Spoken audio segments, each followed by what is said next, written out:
My name is James, and I'll tell you how trust once turned into a living nightmare for me. It all started like a fairy tale. We met through a mutual circle of friends, evenings at restaurants, long conversations about plans, hopes, and the future. Emily seemed perfect, smart, beautiful, and cheerful. It seemed like a happy family, and many years together lay ahead. We weren't in a rush. Everything went smoothly. A year later, we moved in together. 2 years later, we decided to get married.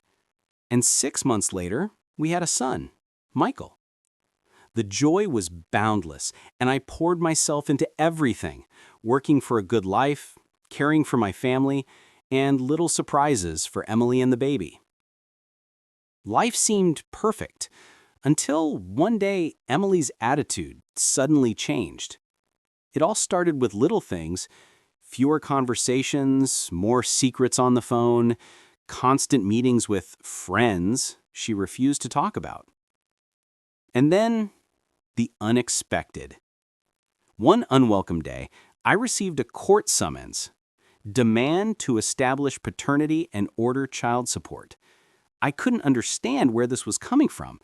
I was already paying for everything for my family, so why were these problems suddenly surfacing?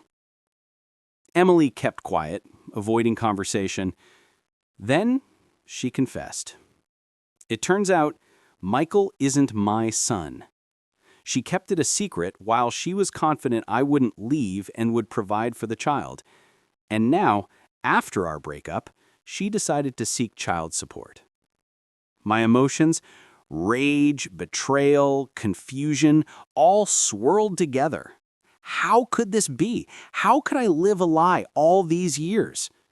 I felt not just deceived, but part of someone else's game and lost.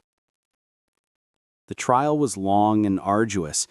I argued that I wasn't obligated to pay for someone else's child, but the law unexpectedly sided with the woman. Child support was ordered, and now every dollar of my salary is being deducted for the benefit of a child I essentially don't know. The first few months seemed like hell. I walked around work like a shadow, avoided meeting with friends, and didn't even want to answer the phone.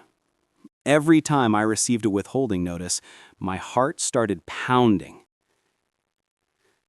But life went on, and I gradually began to understand this wasn't the end of my life, but a test. I began to learn to accept the situation, look for the positives, and not let resentment consume me completely. I even tried to mend my relationship with Michael for the sake of the child.